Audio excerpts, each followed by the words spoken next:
Hi everyone, it's MikaHell. Today I'm gonna teach you chest traps.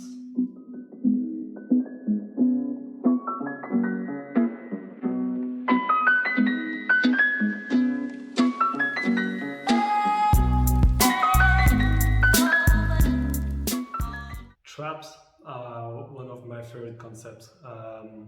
As far as I remember, it's from a video of a guy called Zivan on YouTube.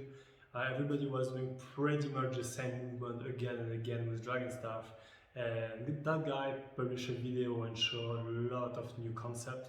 He called it new school, and he really bring a lot to the community. So just give back credit to him because this is also from him and from my friend Jenny at the time that I learned those moves, and they really changed my perspective on dragon stuff.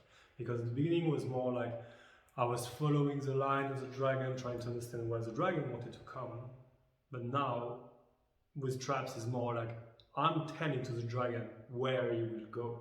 And he also give like more a bit of an aggressive style. Then of course you can bring elegant and not necessarily super aggressive, but there's something bring really a lot of power. It is a different vibe in achiever, and that's why I'm super happy to share them with you today. In this tutorial we work with 3 sections. The first one will be actually probably the most heavy one because it's as a breakdown. There's a lot of little point of theory to follow, but if you follow the progression I gave you, within a few minutes you can actually start to get the feeling of the trap. And then the second section is how to clean it and to make it more visual and also on a more full range. And the third one will be how do I enter the trap and how do I get out of it. On that section I will be using a lot of different keywords, but they are really important because they describe a certain action that you need to do. And they will give you also an order and a progression, because in that kind of concept it's easy to get lost into what I do first, but if you follow those little keywords it's gonna be really easy. But let's not talk too long, let's start it already.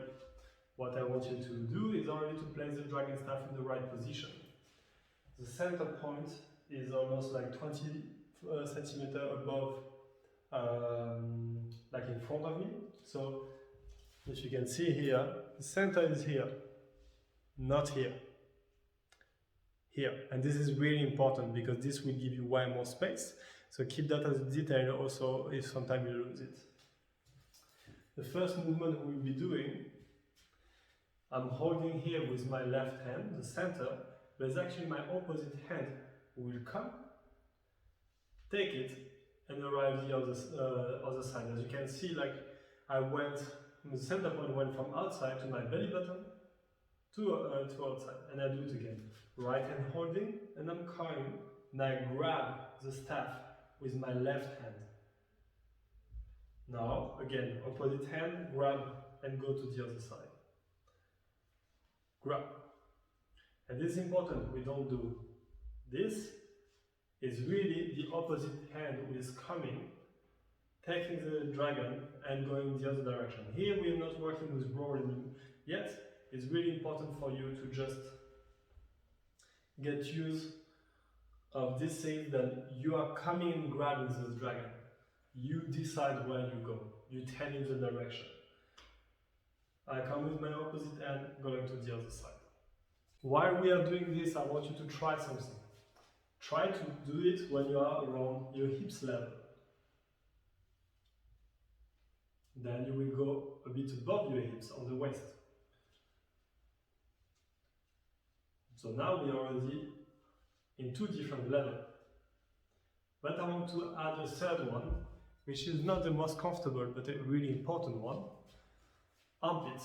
Yeah, I know, it feels a bit strange, but try to bring it really at the armpit level, because now we are on the chest level, which will be really important in the future to work on it and to be able on the full range. You see, we have already 3 levels here.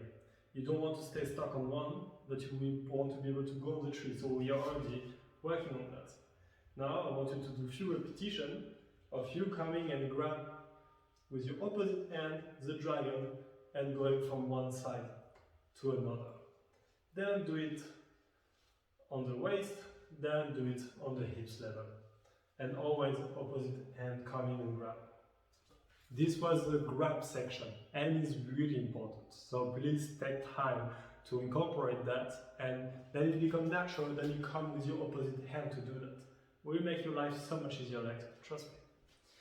Now we're gonna go for the scoop, which will work, but for me the scoop is this motion. You know, like if you want to do like a scoop of ice cream and you come with the spoon and just to make this round motion. This is what we're gonna use here, not to make an ice cream though, but to create the rolling of the dragon staff. Because we want to grab the staff, but the dragon, but not kill the rolling we will have. So the really important motion here is to scoop. And what I mean by scoop is when I grab the dragon, I don't grab it like this. I scoop under. It means I'm rolling my hand under it, you see? And by doing this, the dragon keep on rolling. This is a scoop. And a really important motion, then you should work with both of your hands. When we are on the side, you look like this. So this is now what we're gonna do. We're gonna do scoop and grab in the same time. So I'm here, the center again, further away. I grab and scoop and go to the other side. Grab, scoop, together. Grab and scoop. And now here I want you to pay close attention on the path of the dragon on your hand, because this is a bit of a tricky part. I want you first to focus to see that the dragon is traveling and going to your wrist here. You see, if I keep my hand like this, this is the motion I will be going through. And when you start to have a bit of this rolling going, because we grab, we scoop, I want you to not do it too much, because here we're gonna need to twist our hand if we want to go now in a correct motion. And it's really important and you work on it now.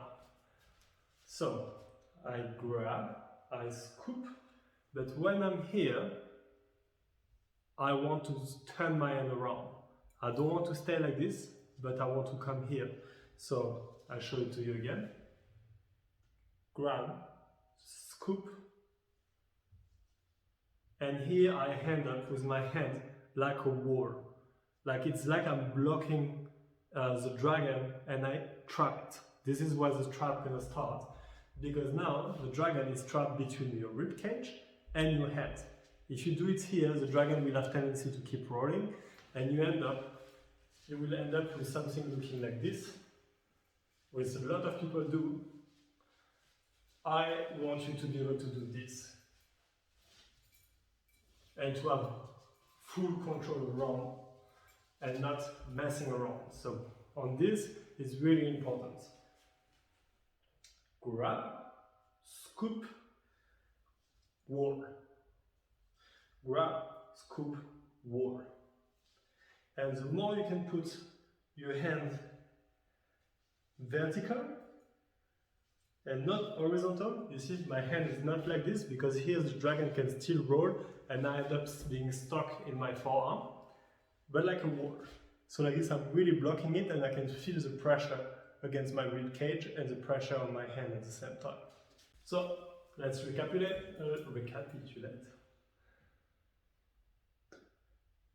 Grab, scoop, wall. Grab, scoop, wall. Grab, scoop, wall. Grab, scoop, wall. Now, if you are able to do that and you start to get a bit of the roll and to keep it, this is good. Now we're gonna add some power to the movement. There is a last motion which is important, is that when we are on the wall, you can feel the pressure against your chest, and you're gonna push and press with your hand there. Press in order to like increase the roll. But it's the same dynamic, so grab, scoop, wall, push. Grab, scoop, wall, push. grab, scoop, wall, push. I'm saying those words out loud because it helped me to guide my body and my brain to do the thing I want.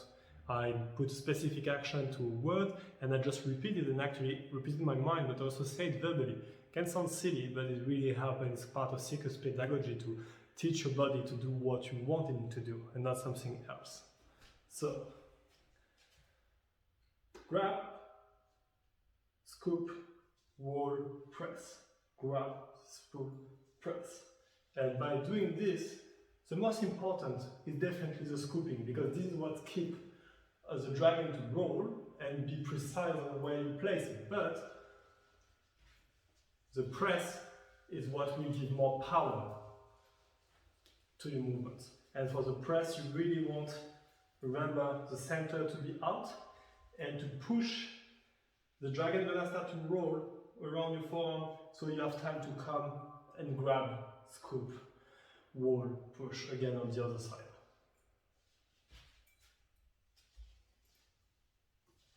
And this is it for the first section. You see, that's a lot of different knowledge. You're gonna come back to it. You can also rewatch the video to see for all the little details. But now, then you start to have the roll. Even if it's not perfect, I'm gonna give you some indication on how to have a bit of a better posture and a wider range in your trap. So, in general, when people start to get it, they stay here at that level, and often with open hand, and they stay stopped here. That's why you want to block it with a vertical hand, the wall. Don't forget it, because this will bring you control. But also what you want is to go on the full motion, the full range of your body. I'll show you the difference. Here I stay only on one level. Here I'm going from up to down. Completely different visual. It's a really different power to it, and you are doing really the full motion and the full contact all around your chest here. And this is what we're going to work on now. To go there, simply, like we did at the beginning, place it around your armpit. Then, when you grab it, you realize that you are dropping down around your hips, then going back up, because you want to go to the other armpit. But by doing so, we are doing kind of this U shape almost. There's 4 points. 1, 2, 3, 4. And so I start here, scoop down, going back up. And like this, you are really doing the full motion. And I want you to exaggerate. You see, till your elbow is pointing up there. The more you go up, more you will go in the full motion, and have this really nice visual and control go with it. You don't need to go fast, but like this you can be sure that you have the full range of this motion. Will help also for the next tutorial, will be to do a fontaine with it. And without the level, you can't do this one. Here I want you to pay attention to what the dragon staff is doing. We are mainly focusing on the body when we are doing dragon. It's like more a feeling-based props, but it's really important to have understanding of what the props is doing. Here, the dragon staff is at a 90 degree angle with my body. And I can choose to stand 90 degree, but to get something wider, I can open to 180. And here I'm doing a full half circle in front of me.